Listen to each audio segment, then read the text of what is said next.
Well.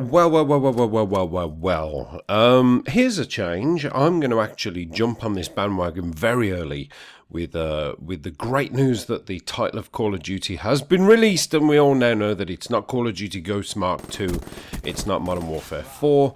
Apparently, it's Infinite Warfare. Infinite Warfare. Wow. Well, I'm going to talk about that in a minute, because normally I leave these things for everybody to put their uploads up, to spam the sub boxes of people with their thoughts, their views, their this, their that. And obviously, you know, you've got the main, I suppose, air quotes, relevant people who have to get their theories across first and, you know, start making their money from it. But basically, I like to stand back a little bit, let it all blow over, and then I can talk about it, as I've had some time to absorb it. But I wanted to make this video quite early because something got my back up about it a little bit, and that is that the information that we've got directly in front of our eyes is not being understood. And I'm going to explain what Infinite Warfare actually means for those people who, you know, not being disrespectful, haven't sussed it out yet, because obviously not everybody's going to understand what the word infinite means, especially T. Martin. I noticed somebody sent me a link to T. Martin's video where he's super excited, busting the news out nice and early.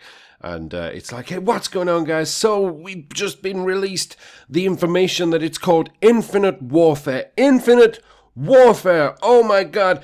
You noticed the infinity ward? Infinite, infinity, infinite. It's just, it's crazy, guys. And it's like, shut up, T. Martin, you haven't got a clue what you're talking about.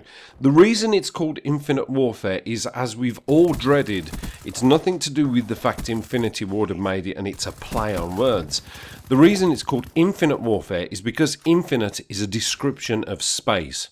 And I'm going to relay this and sort of put my theory next to the Oxford Dictionary description of infinite. Adjective, limitless or endless in space, extent or size, impossible to measure or calculate, i.e. the infinite mercy of God, or the infinite number of stars in the universe. A noun, a space or quantity that is infinite. Beyond the infinite, the space traveller is transformed.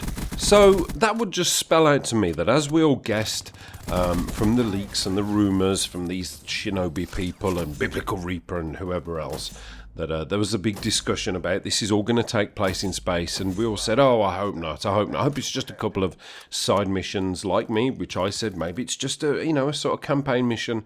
I would probably guess not. I think it's just completely confirmed now that this whole shindig is going to take place in space, in the space-time continuum, and infinity means that, I don't know, the maps are going to be so big now. You're going to have Mars, Jupiter, Saturn, Venus, and all the other stars and constellations, and those are going to be your maps. The constellations will be the DLC. There'll be I don't know what they're called, the bear, you know, those star constellations, the bear and the frying pan or whatever the fuck they are. Those will be the DLC maps, and they're going to be so big that they're going to make Call of Duty Ghost maps look like bloody, look like Nuketown or Shipment.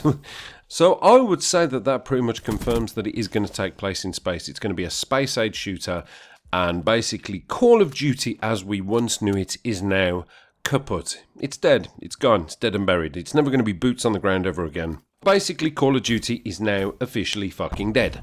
So, what does that really mean? What does that mean for me? What does it mean for the people who are tired of the whole futuristic space age thing? It means that, don't worry, your saviours will come. You know, there's going to be Battlefield 4 coming at the end of the year, and that's going to be going back to the World War II era, as it's been confirmed. That is fantastic. I can't wait for that. And I think that's going to be a massive game. I think they've seen, what they've done is, they've been very, very clever, Dice Up. They've seen a gap in the markets. They've obviously been over to the Call of Duty forums and seen people screaming out for another World War shooter, and obviously being ignored by the relevant people who can make this change, and said, no, you want it back in time. How far back do you want to go? Okay, well, we're going to go in the future, as far as the mind can see. Ha, you never saw that coming, did you? Yes, we're going to be light years ahead with the movement and the speed and the gravitational pull. And they've seen the disappointment, and they've seen the reactions and the anger from the community. People saying, I'm not buying the next Call of Duty. We wanted something going back a little bit more in time with the traditional feel. And I would like to think that DICE have thought, if that's what you want, people, that's what you can have. We've got our little Battlefield, well, we've got our big Battlefield community here, who stay with us and play our game for boundless amounts of years. Now we're going to take the Call of Duty community under our wing. Coming in, people. You wanted a World War II shooter, you wanted something back in the dark days. Well, here you go. Grab your ration packs and come and have a game. And also as well, not to mention the fact that this whole backward compatibility thing with whatever Call of Duty they're going to bring. At first it was going to be Black Ops Modern Warfare 2, then Call of Duty 4 with pre-orders and things. I don't know. All I know is they are going to do backwards compatibility. When they're going to do it, I don't know. But I think when they do, and when we have Battlefield 4, and when people get their hands on Titanfall 2, bye-bye Call of Duty. You officially shot yourself in the foot. People talked about the COD killer. Will this be the COD killer? Will that be the COD killer? No, what actually happened was Call of Duty took the pin out of a grenade, tried to throw it, it bounced off a wall, landed in their front pocket, which, by the way, had a hole in the pocket, and the grenade just sort of trickled down the leg of their trousers, right down to their boot, and blew them up from the ground upwards. They killed themselves. So I'm not worried, people, and you shouldn't be either. Fuck 'em. There's plenty of good games coming out. We'll just wait for them. Thanks for watching, guys. To infinity and beyond. Apocalypse done.